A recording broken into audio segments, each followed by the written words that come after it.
Sombria FM apresenta Cartas da Meia-Noite.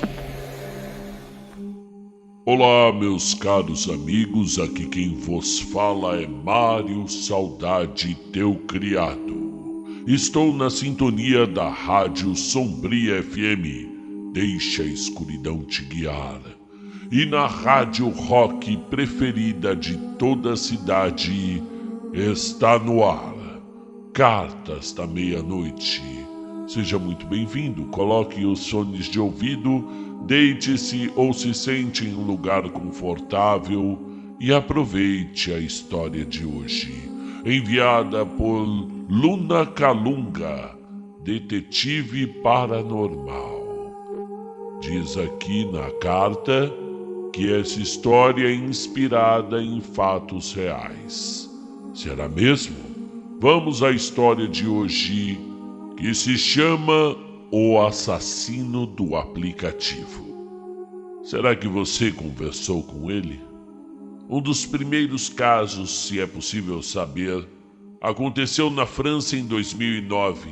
Confesso que não participei diretamente das investigações neste caso em particular, mas acompanhei de longe os rastros deixados pelo perturbador homofóbico da internet.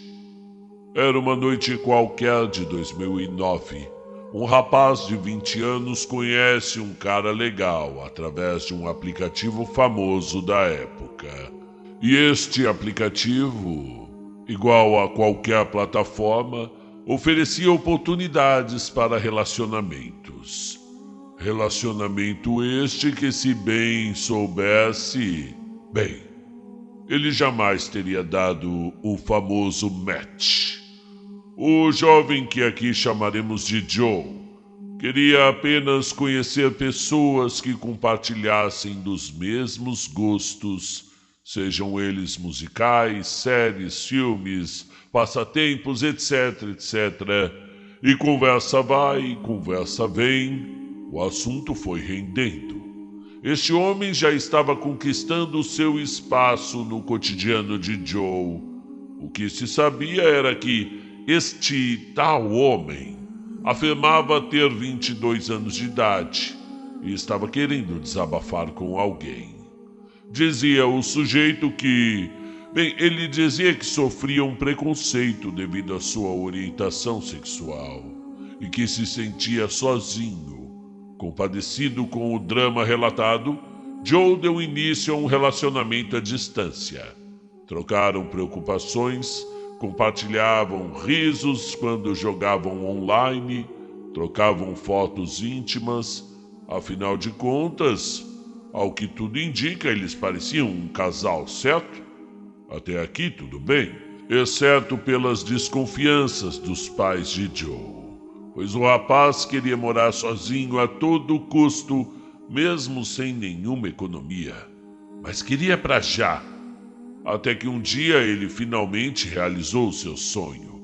Aprovado no curso de letras em uma faculdade local, Joe foi morar sozinho. Os pais ajudaram nos primeiros meses com o aluguel, as despesas, agora em um apartamento. Embora os pais de Joe entendessem e respeitassem a sua natureza sexual, a preocupação era com os amigos, até então desconhecidos. Toda essa mudança gerava desconfiança, é claro, mesmo sem saber que um destes amigos era um serial killer. Porém, decidiram dar mais privacidade. Queriam que o filho estivesse feliz em uma nova jornada. E após a mudança, a primeira coisa que Joe fez, ninguém deveria fazer.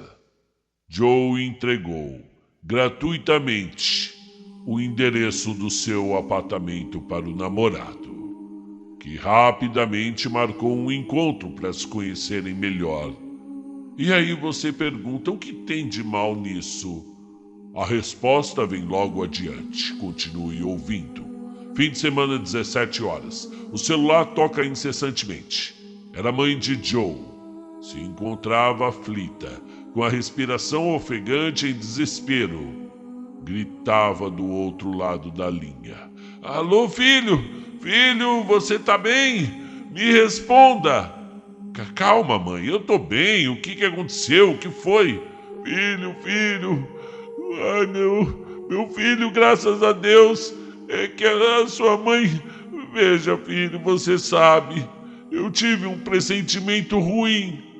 Calma, mãe, eu tô bem. Para de assistir esses noticiários.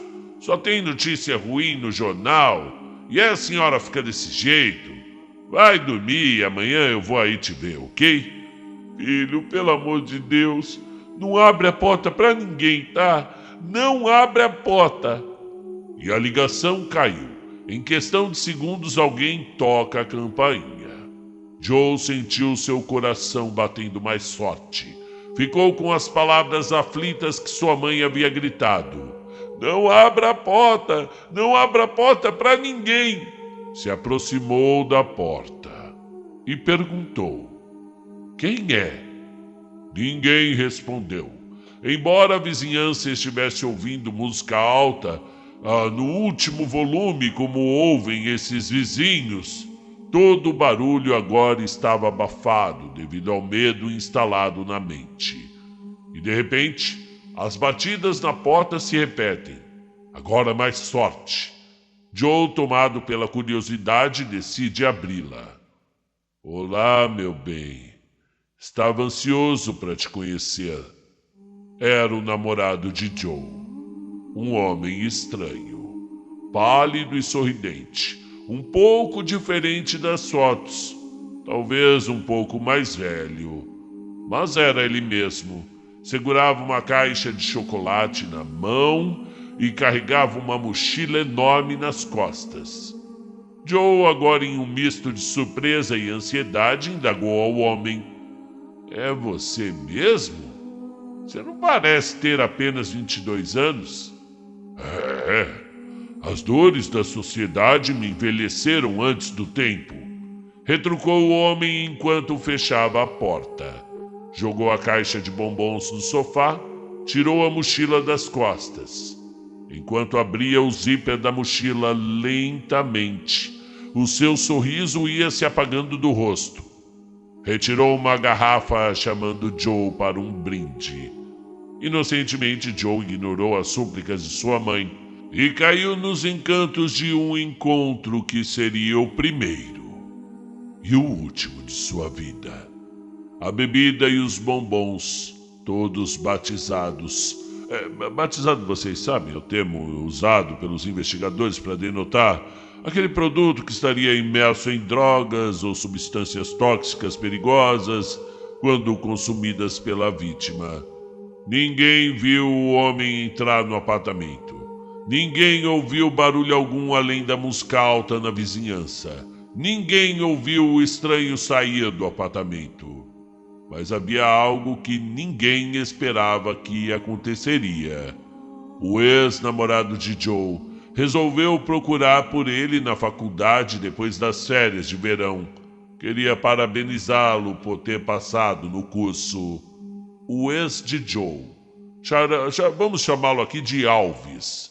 Tudo bem para vocês? Sempre se manteve em contato mesmo após o fim do relacionamento, mas se distanciaram por causa do atual namorado, o namorado do aplicativo, o novo namorado. Mas o antigo Alves era amigo de Joe antes de tudo. Passaram-se 7 dias após o retorno às aulas e Alves não tinha notícias de Joe. Ninguém informava nada. Então Alves resolveu fazer uma visita aos pais de Joe para ter notícia do amigo. Mas chegando lá, a frustração se tornou maior, pois os pais de Joe também estavam sem notícias. A mãe dele havia esperado o filho voltar, visitá-la no dia seguinte, conforme a ligação. Preocupada, retornou ao apartamento depois de 2 dias. Tocou a campainha várias vezes, mas ninguém abriu a porta. Fez tanto barulho que a vizinha barulhenta, aquela do som alto, saiu para ver o que estava acontecendo. E vendo a mãe do jovem aflita do lado de fora, com um olhar assustado. Olhou para a porta, tentou acalmar a mulher, sugerindo que Joe pudesse, sei lá, estar de férias em uma praia se divertindo. Era coisa que fazem os jovens, curtindo a vida, que ela deveria fazer o mesmo e dar mais privacidade ao filho, para não se preocupar tanto. A mãe de Joe voltou os olhos para a vizinha e retornou para casa naquele dia com muita tristeza, sem dizer uma palavra, mas concordou com os conselhos dela, dar mais privacidade ao filho. Porém agora, relembrando aquele dia enquanto conversava com Alves e com o marido também, aquele pressentimento retornou mais forte. Ela não pensou duas vezes, ligou para a polícia e todos foram averiguar o apartamento de Joe. E ao chegarem lá, a vizinha veio em direção aos agentes, reclamando do forte odor nos corredores. O dono do prédio não se encontrava no local, então tiveram de invadir. A cada chute na porta, o odor embriagava o local. Quando finalmente conseguiram entrar, lá estava um corpo desnudo e amarrado, alvo de violência constante até os últimos suspiros de sua vida, em avançado estado de decomposição, entregue aos estágios mortes há mais de 3 semanas. O jovem rapaz de apenas 20 anos se tornou a 4ª vítima do assassino do aplicativo, o homofóbico, seguindo o mesmo padrão modus operandi. Foram 4 vidas ceifadas pela mesma pessoa. A peça-chave da investigação foi o celular. Através das redes sociais, o serial killer foi capturado e julgado perante as leis da França, sentenciado à prisão perpétua pelo assassinato dos jovens, sob a suspeita de existirem mais vítimas. Muitos indivíduos inspirados neste meliante fazem novas vítimas através dos aplicativos. O alvo direcionado para homossexuais, trans, lésbicas, a comunidade toda, jovens mulheres, adolescentes e até idosas. Eles estão em qualquer lugar. Estão por aí à espreita, prontos para atacar qualquer pessoa que julgarem vulnerável.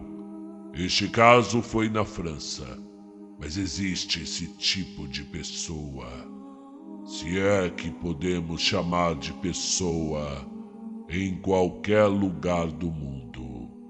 As vítimas geralmente moram sozinhas, recebem convites para ir a uma festa, a um encontro de carro ou no seu próprio apartamento. Aqui no Brasil, existem casos. E eles acham que a internet é terra sem lei. Por isso não param. E podem ter mandado solicitação de amizade para você. Podem estar te seguindo. Ou quem sabe, eles podem até descobrir onde você mora. Tome cuidado.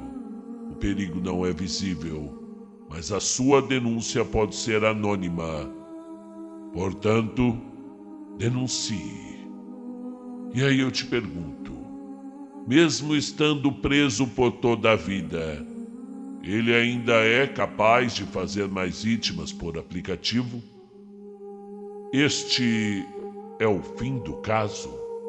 Deixe aí nos comentários. E esta foi a carta enviada por Luna Calunga com K, que está no Instagram. Luna, infelizmente esse mundo tá longe de ter um corretivo. Eu espero que nos próximos anos tenhamos soluções para esse tipo de problema. E enquanto não há, tomem cuidado. A dica aqui de Mário Saudade: marque em lugares públicos, lugares em que o seu crush não vai conseguir entrar sem antes passar por várias câmeras. E sempre deixe com um amigo de confiança, se possível um familiar próximo, quem você vai encontrar, qual é o número dele, onde você vai. E se você sentir por algum motivo que algo está fora do normal, em qualquer altura, aborte a missão. Não tenha medo de sair gritando por aí que nem um louco. Socorro! Isso pode salvar sua vida. Até a próxima.